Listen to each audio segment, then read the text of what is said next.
Hello and welcome to my first video of 2025. I'd like to wish you all a happy new year and many blessings of all the good things, tutte le belle cose, all the good things for 2025. Okay, so this is going to be very much like I normally make a video, guys. Unscripted.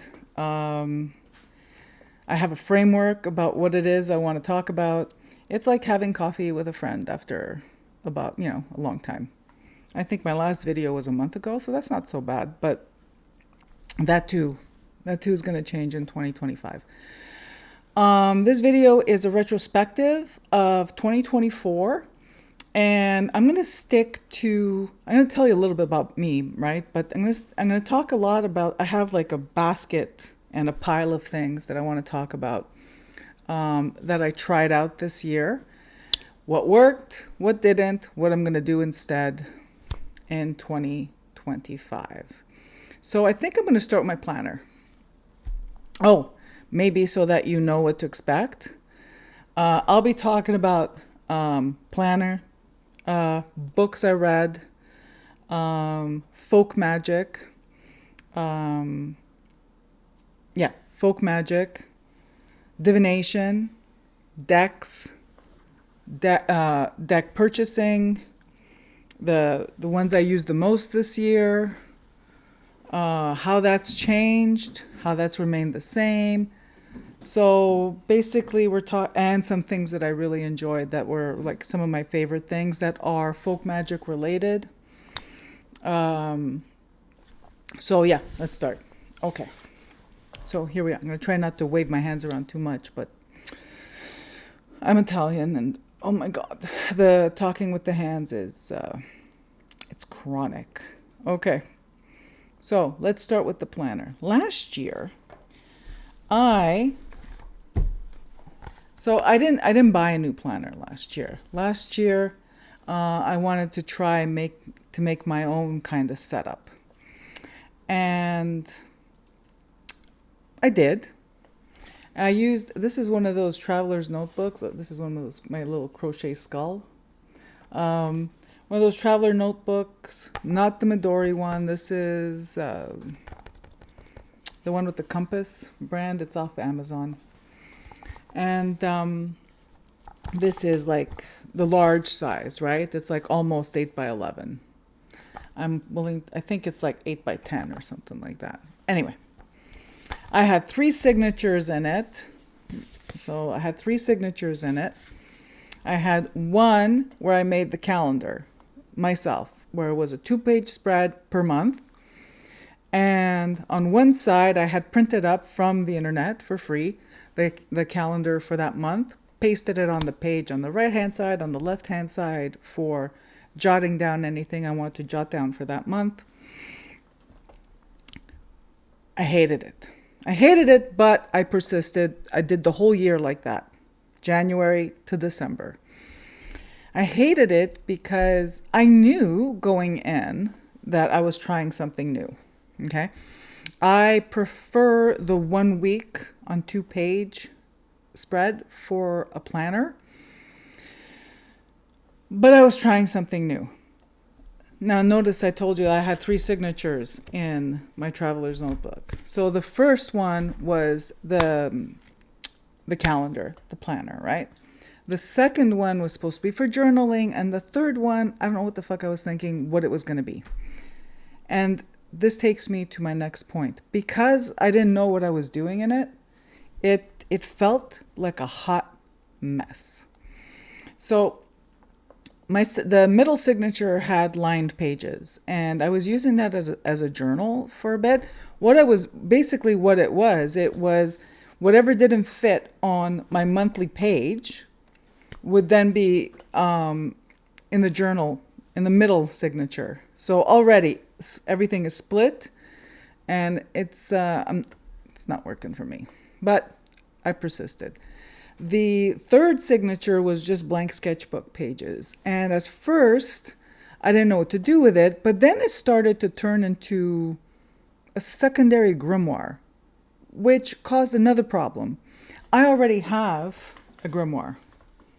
I already have a grimoire that's not full yet. And now I had stuff in there, and then in my traveler's notebook thing, it was a mingus, a real mingus. So I was pretty happy. I think the last week of December, there was a week left in December, and I just like turfed it. It was done. So already I'm like pretty proud of myself that I went that far. I went 51 weeks with that system, and I'm absolutely sure I'm never going to do that again. All right. So what am I doing instead? Sorry, guys.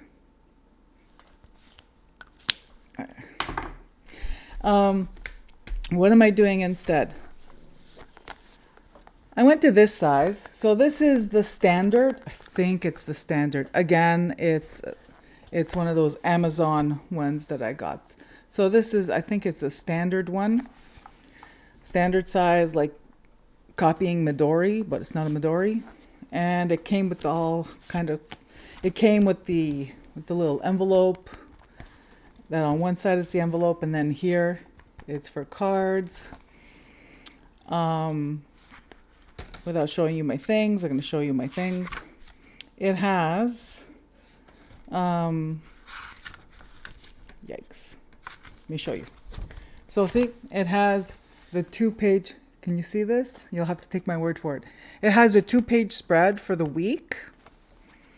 It has a calendar at the beginning of each month, which is just a full calendar on 2 pages. I don't think I need to show you that, but why not? Since I'm fumbling anyway, might as well make it a complete experience. Whoa, can't see shit. Sorry, guys. Anyways, you're gonna have to take my word for it. Oh my God.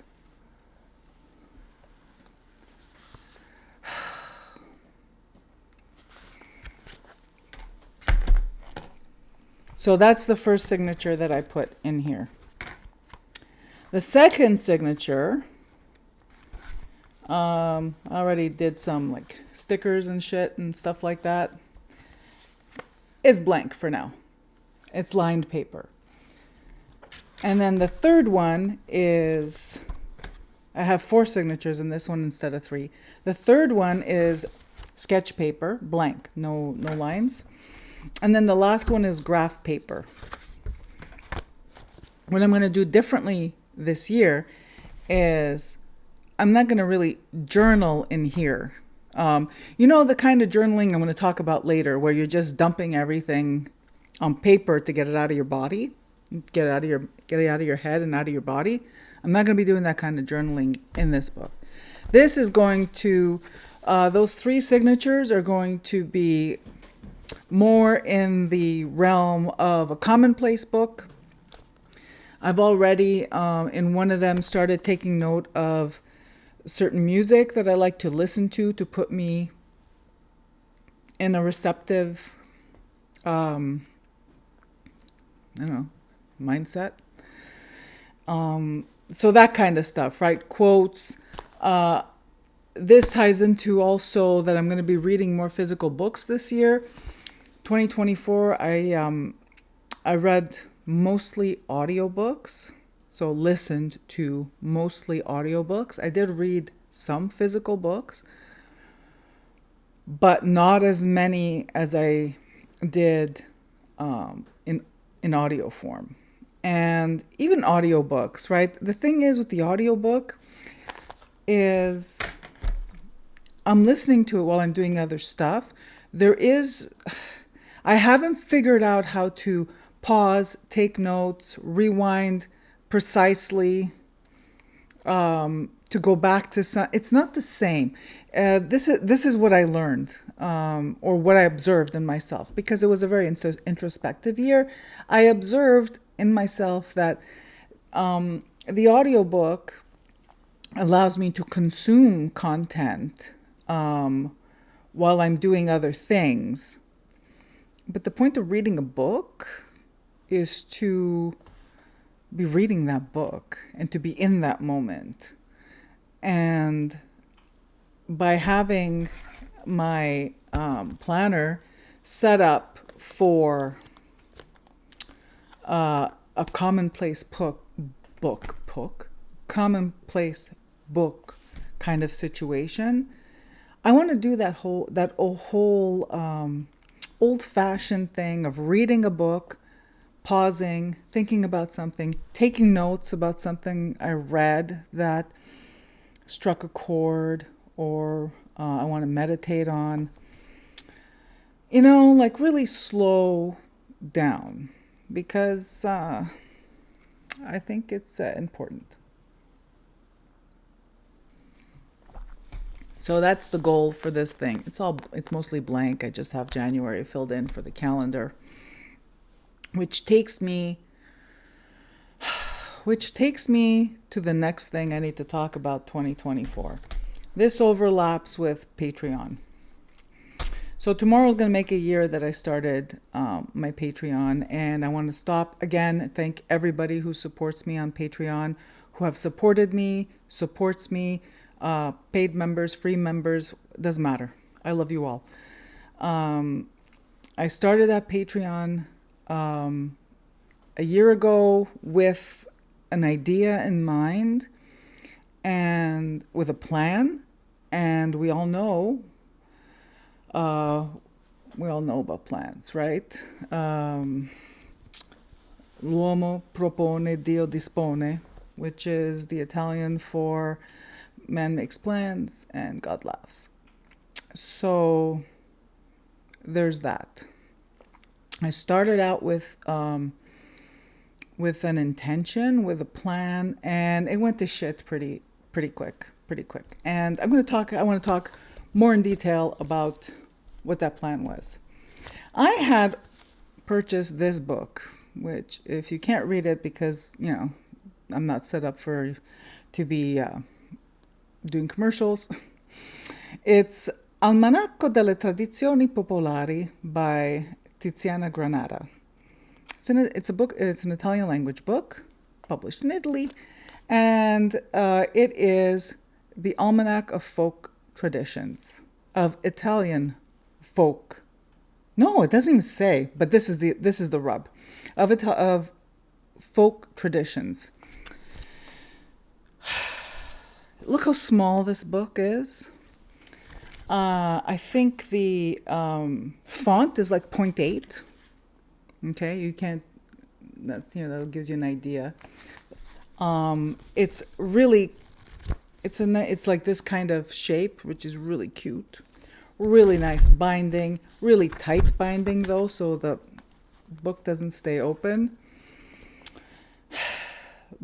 And the first mistake I made was I didn't read this first. I should have read it before deciding that I was going to do something with this book. So I'm going to give you a review of this book, just so you know. So see, it's how it says Almanac of Folk Traditions. It's a bit of a mishmash, people. It's all mixed.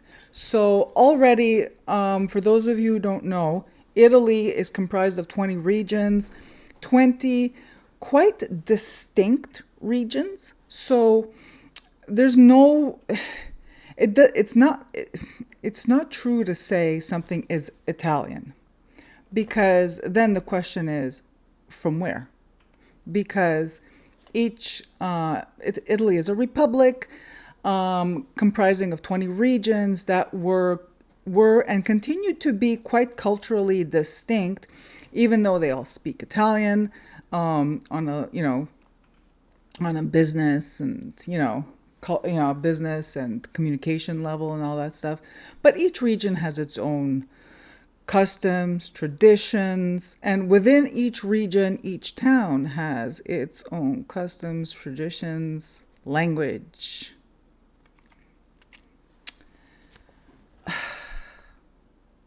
So look at the size of this book. So that explains the 0.8 font. But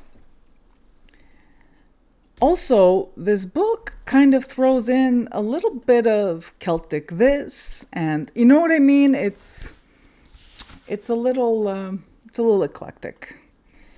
It's a little eclectic. It talks about the Wheel of the Year, which is not an Italian construct.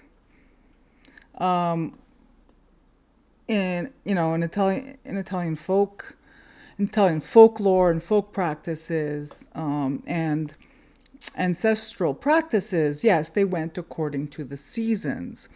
But even in a small peninsula of a country like Italy, the seasons are different, say in Brescia, than they are in Calabria. So there's that. So I found this, and each chapter, every month has its own chapter, and it was just murder to read. It was murder to read. Now, I'll preface this by saying that I speak and read Italian fluently. With an accent, of course, when I speak, because I have an accent in every language that I speak, but with a weird accent, like I have right now.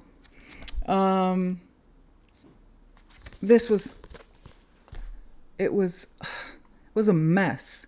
It was a mess to read. It was a mess to parse what was useful. It was a mess to, I found myself going, whoa, this is not, this, the same paragraph would mix what they were doing in a region of the northern Italy with something that was going on in central Italy, and trying to conflate, is that the word? So I think there's nothing wrong with this book. I'm not trashing this book, but what I'm saying is that this is not what I needed. But it also taught me something else. This was a very good learning experience for me. So anyway, somewhere early last year, I gave it up. And I did not speak of it again. So I'm speaking of it now. I'm speaking about it now. But this paid for itself just to help me reflect on my own practice and what it is that's important to me. So this experience has taught me that I'm going to go back to something that I used to do. And that is, in my calendar, to just keep track of the things that I care about. I don't need to know everything that's going on. Just like I have, this is what I try to really share, is that if you work with, or if you are in communication with, or if you are in relationship with a handful of spirits, saints, or whatever, it's like that whole charity begins at home kind of thing. Planning begins at home. I don't need to know, which is also why I didn't get, let me just finish this thought first. I don't need to know every single saint feast day for 2025.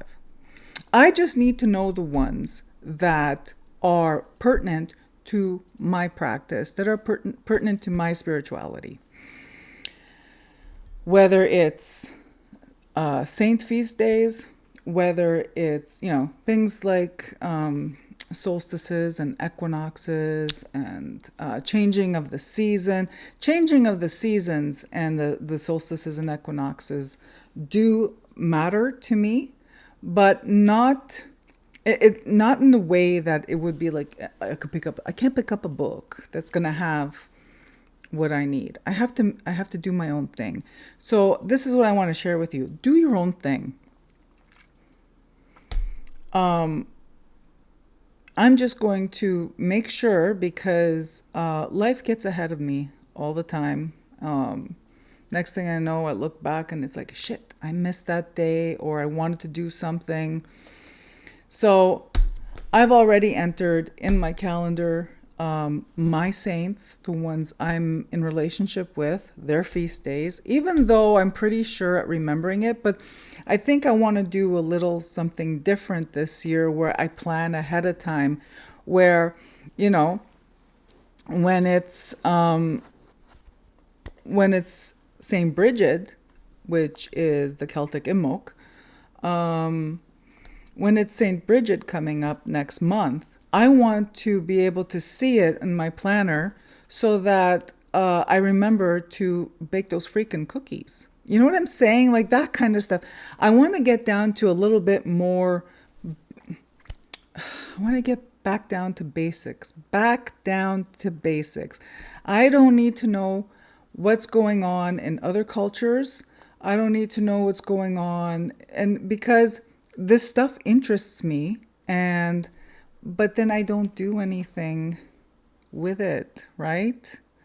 So I didn't mean to sound like flip. I don't need to know what's going on with other cultures. The problem is that I'm very interested in what's going on in other cultures. And I find that I've strayed to the point where I'm just taking in information instead of acting instead of doing. My God. So that's what I'm doing. So many of you have asked me in the past where I get my calendars, like with the saints and everything in them. So back when back in the olden days, I used to get the calendar of Frate Indovino, but where I live, it's like, I don't even know if it even still exists in Italy, so forget that. I go online. I go online. One website I really like is Mary Pages. I go there. I look up the year of saints feasts. I go down to make sure I didn't miss anybody that I want to keep track of, and I pop it into my calendar, and the rest is up to me to do. Okay, so that's what I'm doing this year. That's different. Last year, between this and this, it was no, not at all. Also, it's really important that your practice be local to you, right? So, we could talk about all this stuff about seasons and whatever, but, winter looks very different to me than it does anywhere. Like to another, winter is very different where I live now compared to where I grew up. It hasn't even been freezing here. We had rain most of this winter so far. So, and our summers are scorching hot and crazy, right? And I live in Canada, but in a part of Canada that has its own particular non-Canada weather. So, yeah, I have to also disclose that my experience of winter is what I see when I look outside my window. And I take my cues from nature and the wildlife, which I'm so fortunate to have a lot to look at in terms of wildlife. So that's it. Oh my God, I just did 24 minutes just on the fact that I hated my planner setup from last year and what I'm doing this year. Okay, let's go right along. Books that I read this year. So the hardcover book that I read this year, or physical copy book that I read this year, that I think I may have started it in the summer of 23. I'm not sure, but this has been really influential to me. A lot. This is probably my favorite book that I've read. That's this type of book, like nonfiction or whatever. So The Creative Act, A Way of Being by Rick Rubin. 2 biographies I really enjoyed this year, which, oh my gosh, the first one really blew my mind. I loved it so much. I plan on buying the physical copy and rereading it that way. Because I listened that, okay, so this is an example of when the audiobook really, really shines. The first one was the first book I listened to this year, and nothing else topped it, was Walk Through Walls. It's the autobiography of Marina Abramovich, and narrated by the author. Fantastic. I just loved it. Absolutely loved it. There was so much in it that it was all that Soviet Yugoslavia stuff, and the fact that, my mother was born in Yugoslavia. So there was so much there. There was so much there. And just, I think it was that slice in time and history, everything, her storytelling, her deadpan humor, dark humor, beautiful, beautiful, beautiful. The only place it fell apart for me a little bit was towards the end of the book, but that's usually autobiographies are like that, right? It's because once you get to the present tense, present time, it's kind of it's not as magical. The second book I listened to, also narrated by the author, also was an autobiography. It's Face It, by Debbie Harry of the band Blondie, narrated by Debbie Harry, and that's really enjoyable. It was again, it's that period in time. She's talking about her life, before the band, after the band, back with the band. It was really good, and she's very insightful, and she's a great storyteller. But of the two, though, Walk Through Walls, Marina Abramovich, holy shit, that was good. That was really good. And then there's a whole slew of other books that I listened to, but I just wanted to mention those two because, again, narrated by the author. Beautiful, especially an autobiography, right? Okay, let's get to other stuff. Want to talk about tarot? Let's talk about tarot.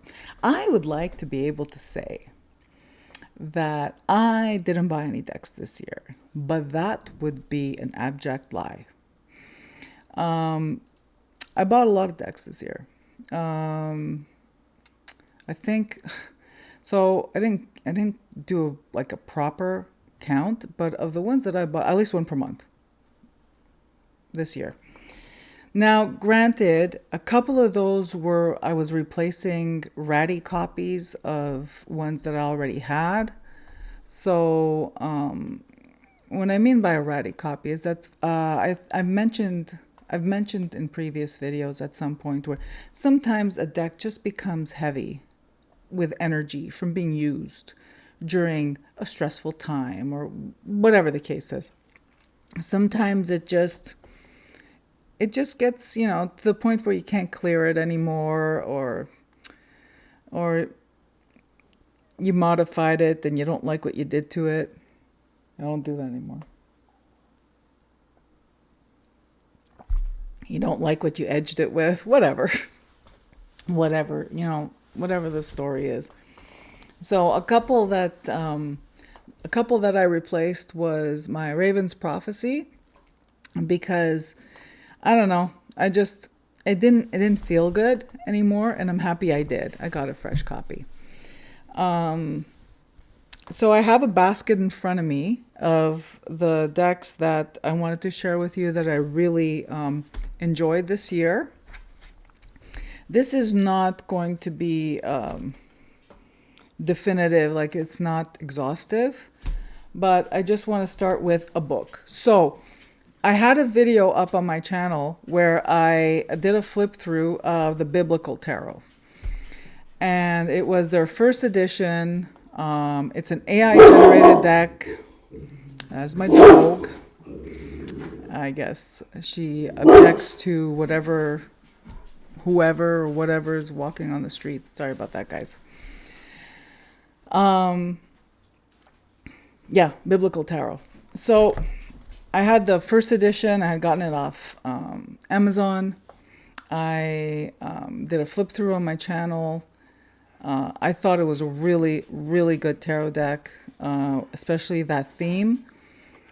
But I ended up not keeping it because there was a lamination error on the cards where half the majors, the lamination stopped halfway down the card. And it was just a raw card, like raw cardboard. So that's why I didn't keep it. I returned it. I didn't replace it because then it was gone for a bit. And then a second edition was released. And it gave me enough time to think about it. And the AI, although I understand that for this specific deck, AI is the way to go because it draws from fine art through centuries of the personages in the deck, the people in the deck. I haven't replaced it yet. So I'm just wanting to be honest with you. I took down my video with the flip through because it was the first edition, and that it's different now. So that's the only reason I took it down, in case you go looking for it. But what I did keep was the Biblical Tarot Guidebook. So I had it on PDF because you could download it from their website. And I got myself, look what I did. I color coded. I never do this, but I color coded for this one. I got myself a hard copy of the Biblical Tarot Guidebook because if you are a folk magic practitioner, and especially an Italian folk magic practitioner or any folk magic practitioner where you have that Christian or Catholic or even Abrahamic religious flavor to your folk magic, which is usually the case with folk magic, this book is great. And if you've been watching me for 5 minutes, the last thing I thought I would ever say is I really love this guidebook. Because I find reading books about tarot boring. And I find guidebooks limiting to I understand why they exist. They're helpful when you're learning, but for me, they're very limiting because then I get it stuck in my head what the author said about that card. And then it's like, it's always in the way when I'm reading it, right? When I'm reading the cards. So for each card, not just the major arcana, for each card, there's a little thumb. So I'll show you 3 of candles. If I can show you. Look at this. This is per card. Not just for majors, also for minors. And there is a quote from the Bible. So there's the title of the card, 3 of candles, 3 of wands. There's the call of Abram, which is the title of that card. There's the quote from the Bible. This one's from Genesis. There's a little synopsis of what the story is. And right there, you see that it makes sense why Krasimir Kalin, which is the name of the creator of this deck, why they chose that story. You have upright keywords and reversed keywords. You have card meaning in upright position, card meaning in reversed position. I don't read reversals. I look at the context of the reading, but for those of you who read reversals, this is really cool. Like it gives both sides of the coin of that card. So the jury's out still. I don't know if I'll be replacing the deck because of the AI generated art that, like I said, I understand why it makes sense. I'm just not feeling right now in the mood to bring in a new deck, especially a tarot deck. I'm a little more open to oracle decks, which I've gone back to being open about. So that's books. All right, want to talk about decks? Let's talk about decks. Okay. So first I'm going to share with you the most used tarot deck for personal use this year. And it has been, ta-da, soul cards. The tarot deck I made out of soul cards. So hang on, this one. So for those of you tuning in for the first time today and you're going, what? There is a video, Soul Cards to Tarot, I think I titled it.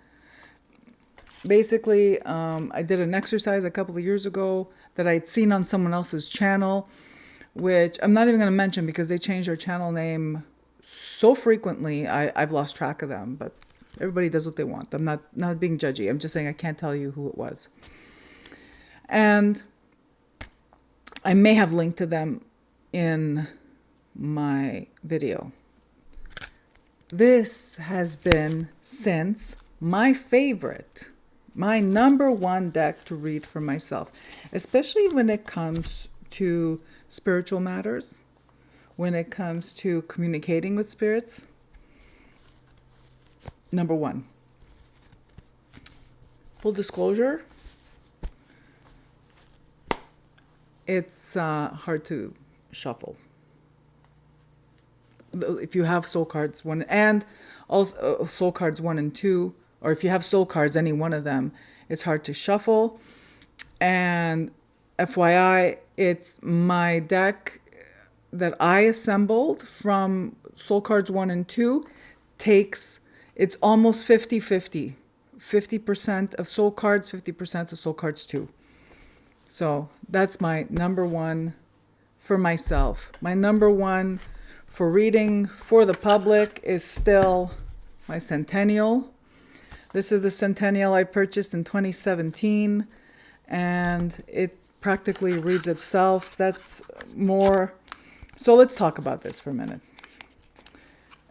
That's a reflection of the energy put into the object. That's why it reads itself. Okay?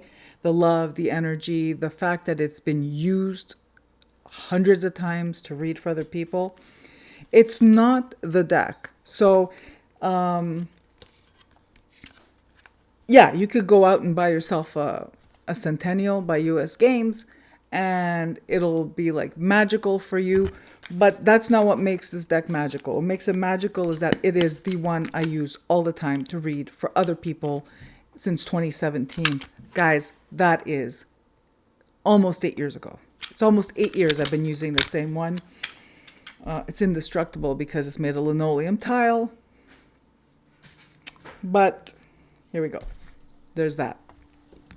So the next decks I'm going to share with you is, the next deck is a number one deck that I use for my weekly draw. Every week I draw one tarot card to kind of take the temperature, the energetic temperature of what's coming up, right? Or what the focus of the week, or what the focus of the week is going to be, or what's the main shit going on that week. And it's my Thoth. And I've had this now. It's going to be 5 years, 5 years this month that I've been using this weekly to draw a card. Except for the occasional weeks where sometimes I don't do it for a couple of weeks or whatever. But still my number one for the card of the week. Tell me what's coming up. What do I need to, whether it's a warning, whether it's... I don't ask a specific question. I just draw a card for the week. And then I marvel at how it plays out. Okay. The next decks I'm going to share with you are the ones that I've used the most on my altar for 2024. And I don't foresee that changing either because I always end, except there's some new ones. All right. So the number one I always use on my altar is the Living Altar Oracle. I think that it's just because I've had this one also 5 years. I like the art style. See, this is what matters. It's not that you need to be using the same thing I'm using. I like the art style. It fits in with the aesthetic of my altar. I like the art style. The keywords work for me, and it's a nice focal point for my altar. I don't have a specific time of when I reach where I like shuffle. Shuffle is a bit of a,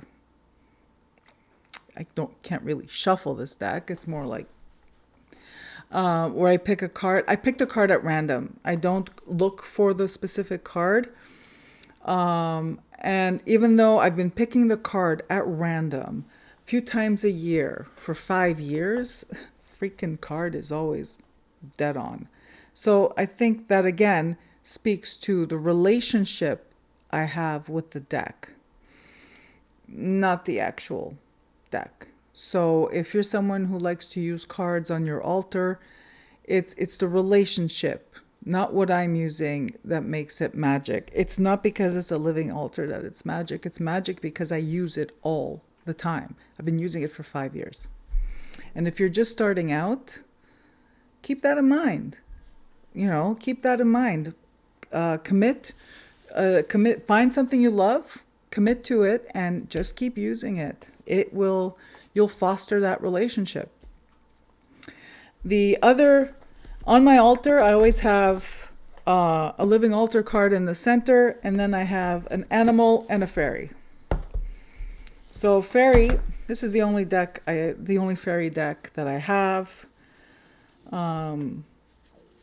I've said in the past that at some point, if I came across Heart of Fairy in the wild,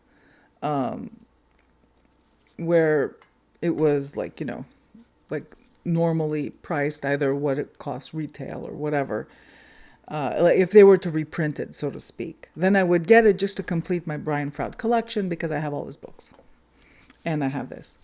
So I always have a fairy on my altar as well. And that too, and I changed that out. My altar is, again, I'll explain after. My altar, where I have these 3 cards, are the spirits that are the magical and spiritual influence of whatever time frame. Because it's what's different about the card of the week versus these cards on my altar is that I feel that energy present, and then when it winds up, when it's complete, when it's run its course, that's when I just feel that it's time to change. I don't go by seasons, I don't go by moons, I don't go by, it's that kind of thing. So I hope that makes sense. And then I have an animal. So this year I got, at the start of last year, not this year, at the start of 2024, I got a new oracle deck. And it turned out that it's the one I used the most for my animal spirit. And this is, Messengers from the Great Bear Oracle cards. When I give this one a rest, the other one I used was Messenger Cards by Sandra Kunz. Sandra Kunz is a local artist. Literally, it's a 45-minute drive to where she is located.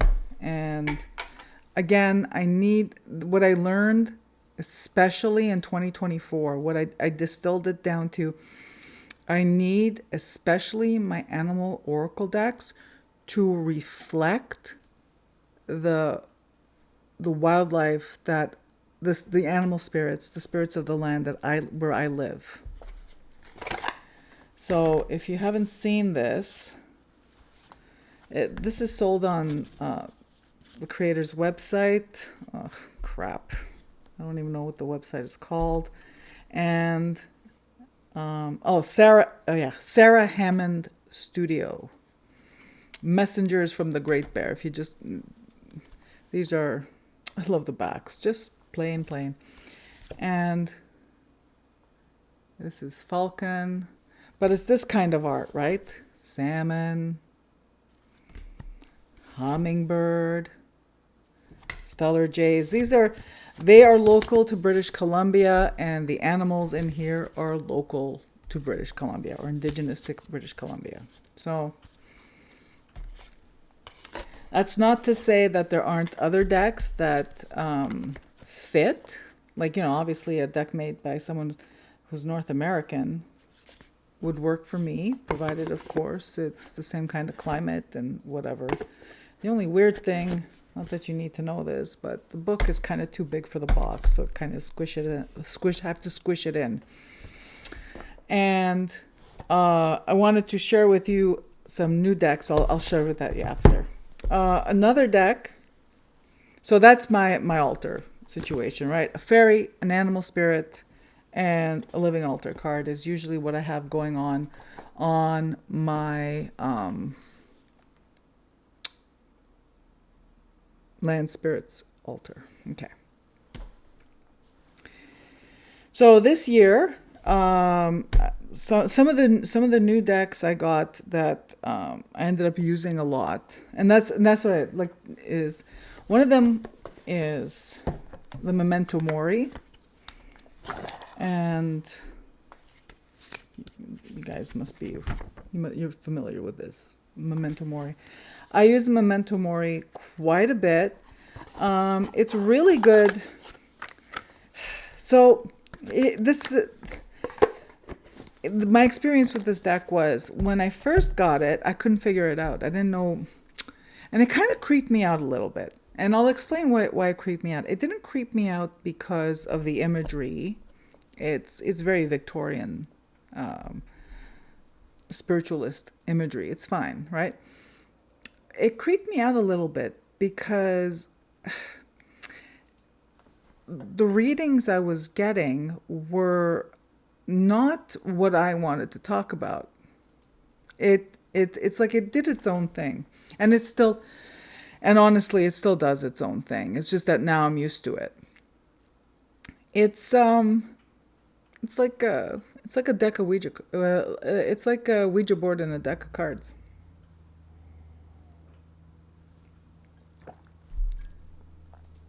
I'm not going to go into Ouija boards right now, but I will tell you that because of my past experiences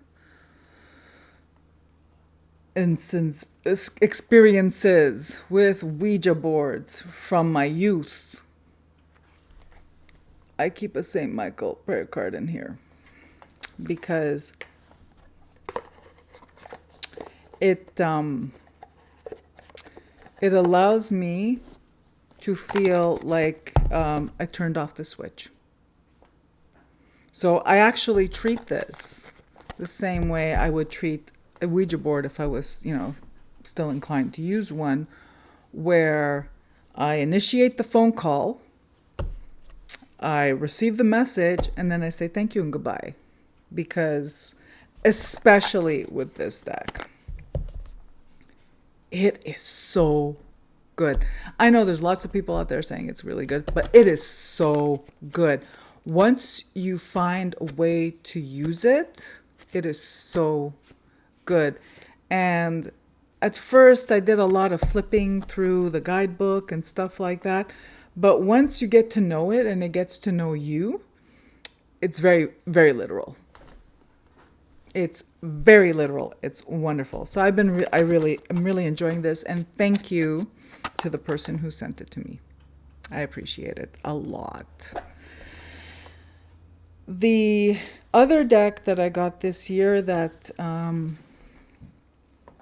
surprised me. Okay, so I wanted. Okay, let's.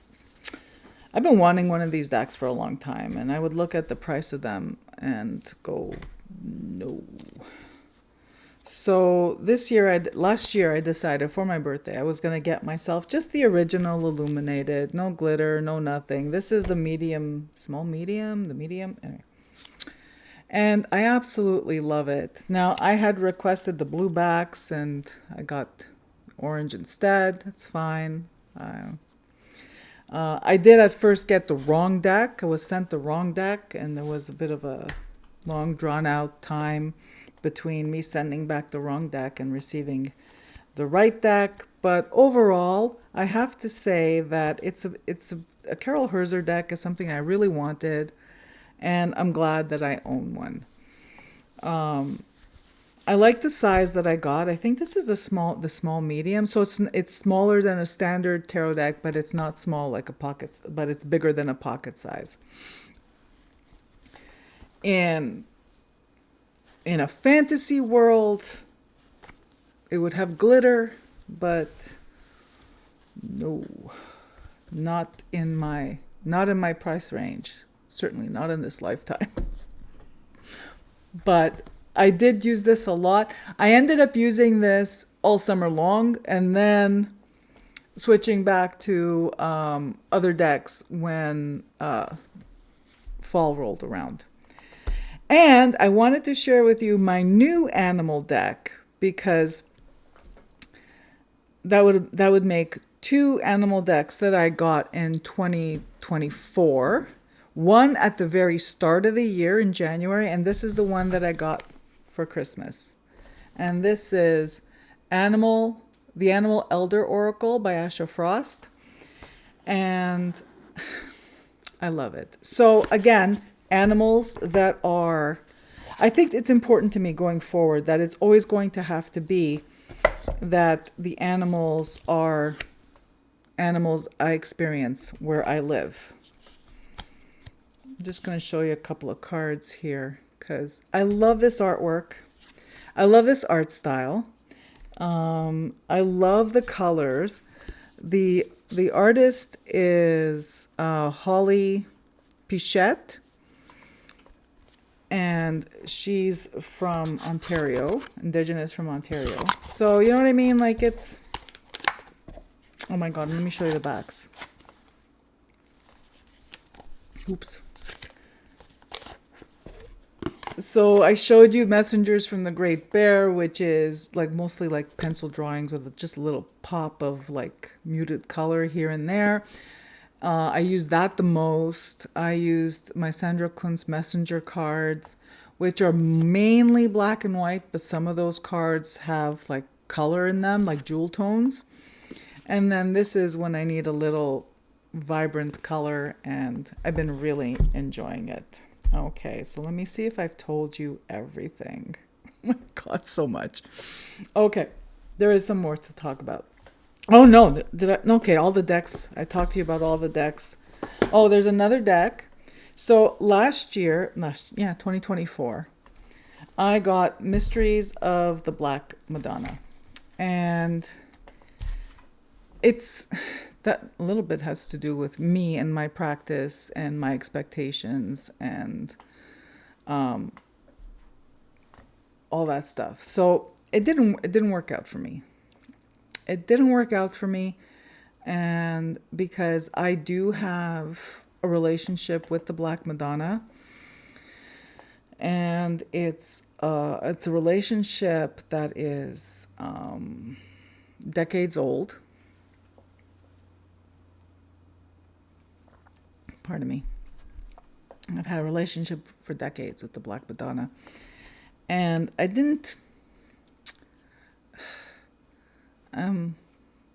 This is something too that I learned, right? If I already have a pre-existing relationship with a spirit, someone else's vision of that spirit is not going to be the same as mine.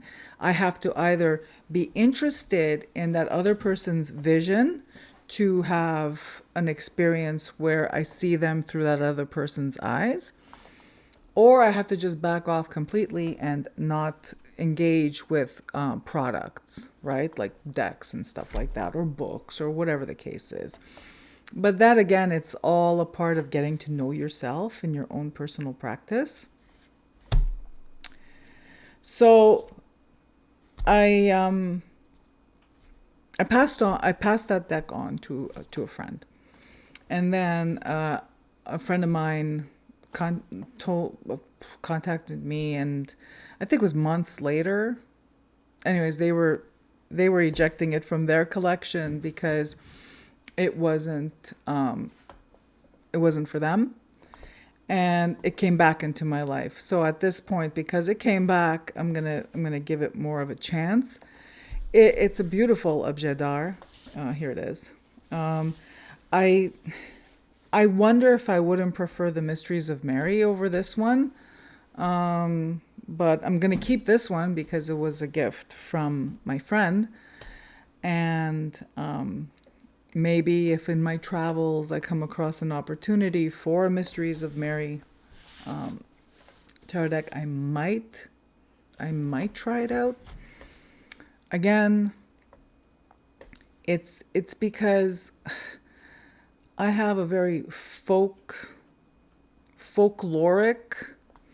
my experiences, my spirituality is very folkloric, very deeply rooted in my culture of origin, that I have to learn to either accept the differences from other people's point of view or just not engage with their products. Okay, I think I already said that twice now already. I wanted to share with you some other things that I thought were cool that I got this year.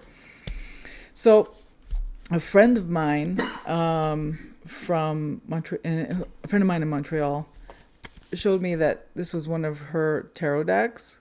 This one's on Amazon. It doesn't have a name. It says Classic Tarot. This is one of those Amazon knockoff, Rider-Waite kind of decks. You know the ones I'm talking about, right? This one, I like the layout of this one. Now, you may be wondering, like, why? Why would I get this? I'll tell you why I got this. I like the layout. And I'm hanging on to it in case I know someone that I'm going to gift it to.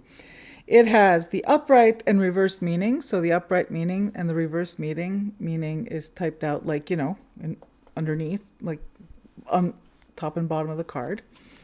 It has what decan it is. It has a little blurb about what the card is. It has the number of the card. It has the element, the planet, the astrological information, and yes, no, or maybe on each card. Really, really cute. I edged it in black because, I thought it does look chic. Edged in black. I thought it was a pretty good find. It's really hard to shuffle. Like, it's really stiff cardstock. But it's really good as a reference. So if you're new to tarot or just want to have like something, I think, remember I said I find books on tarot boring? I like this because it's like flashcards on tarot. Another one that I got is this one. This, again, an Amazon knockoff, whatever, it must be.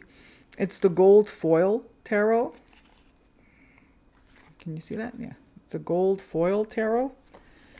And the cards are PVC material.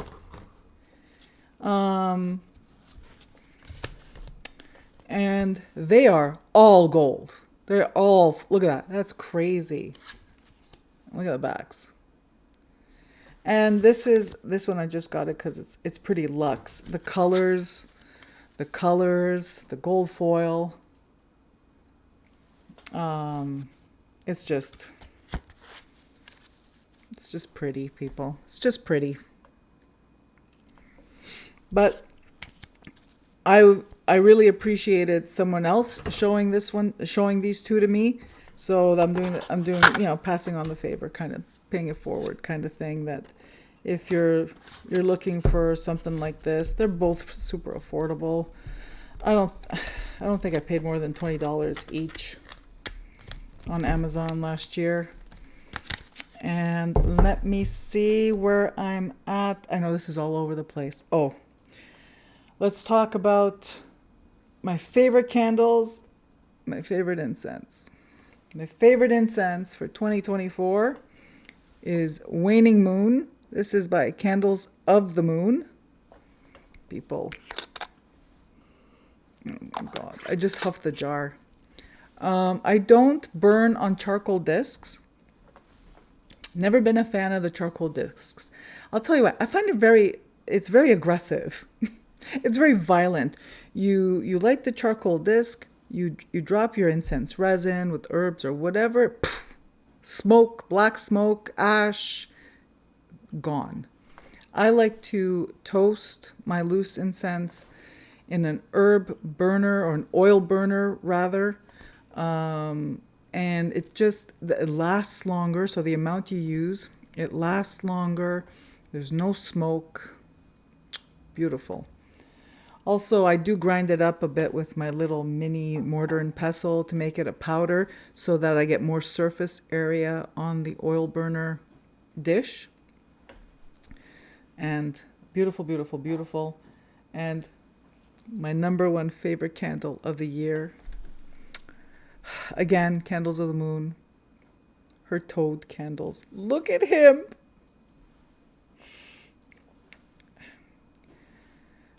I have not been able to burn any of them. I have a few. One of which showed up by mistake. So I guess I tracked toads. And just love it, love it, love it. Did I tell you everything? Oh, 2025. So going forward, so my plans for 2025. And I just saw the time and it's like over an hour, but you know what? It's been a while since I've recorded a video. Sorry if that made a loud noise. I just put a box down next to my mic. I don't know why I'm saying this. If you're watching this, you saw the timestamp. It's crazy, right? Anyway.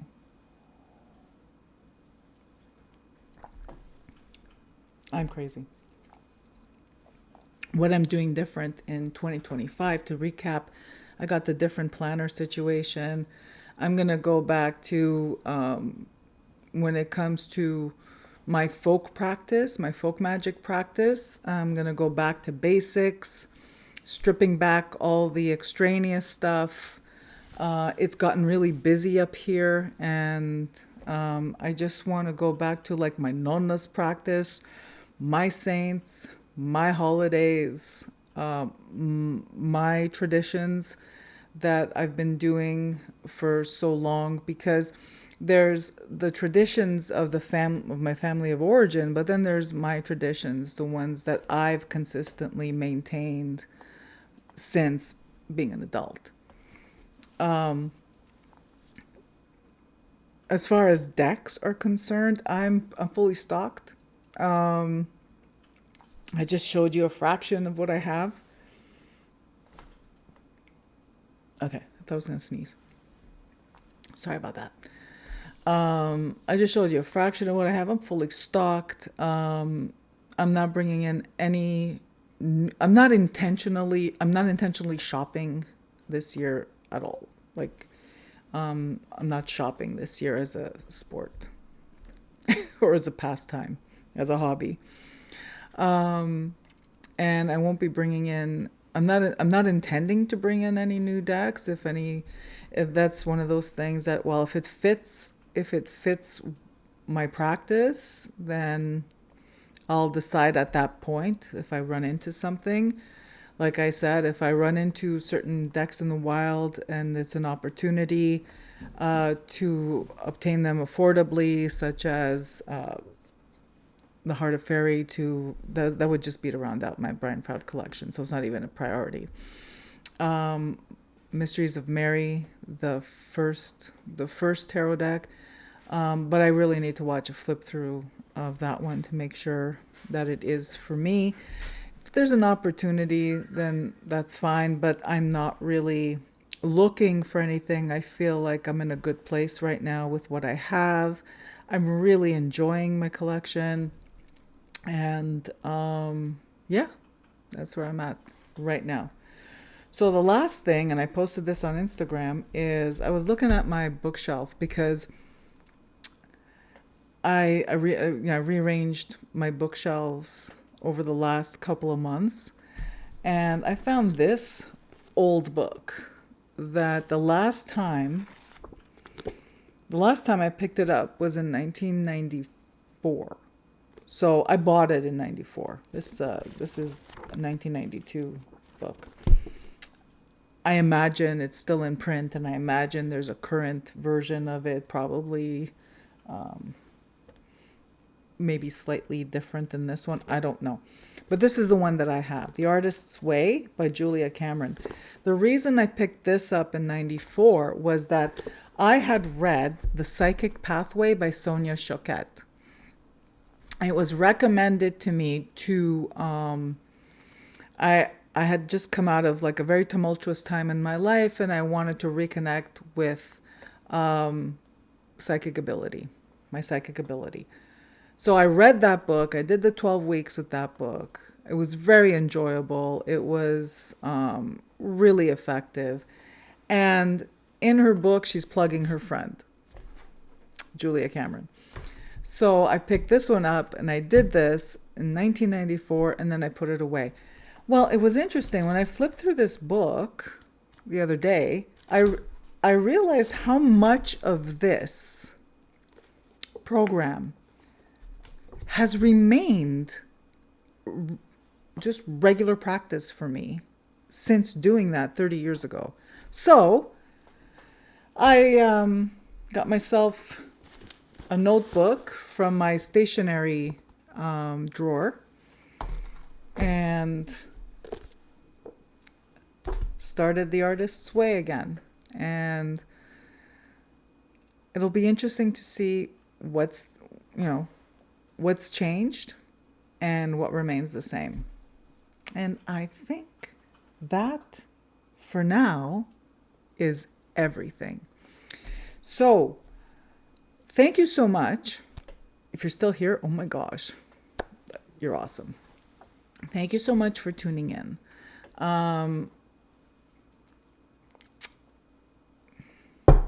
Knocking wood. So the plan for me in 2025 is to put out at least a weekly video, because it's just a question that I need to be more organized with my time. I need to schedule it. It's not. I used to be in a situation where I could just do it whenever I felt like it, but now it's something that I need to schedule. So there's that. Also, I just lost my train of thought. I think that means I need to stop talking. So I'm gearing back up. I'm coming out from under a rock, and there's going to be more regular content on YouTube. There's going to be more regular content on Patreon. Oh, thank you everyone who supports me on Patreon. You're amazing, amazing, amazing, amazing. Thank you. So, and there's going to be like, I think I figured out, okay, well, no, I lie. I haven't figured it out yet, but I do have an inkling of what it is that I want to focus on this year, and I'll take you for the ride. In terms of whether it's spiritual, folk magic, divination, whatever the case is. I'd like to explore some new things. I'd like to return to some old things, and again, share my experiences with you. Tell me, please, in the comments, what are you excited for this year, 2025? Are you excited to explore new things? Are you like me, looking at doing a retrospective and thinking, okay, this didn't work, this did work, this is what I wanted, this is what I did last year, or this is what I did the last 10 years, this is what worked, this is what didn't, here's what I'm going to do now? Are you like in that kind of headspace? Because sometimes I feel like it might be planetary, right? Like when we're all kind of on the same wavelength, or on a similar wavelength. So tell me what you're excited about this year, and what's like that one burning desire that, of course, if you want to disclose, one burning desire that you want to achieve this year because I love that kind of stuff. Again, wherever you are in the world, thank you for tuning in. Thank you for being there. Because if you're not watching, then I'm just talking to myself, which is what I am doing right now, but I'm talking to you, and I appreciate that you're there. Thank you again for tuning in. Wherever you are in the world, I'm wishing you a fabulous 2025. Health, love, joy, prosperity, peace. Peace. And I will see you in the next one. Bye-bye.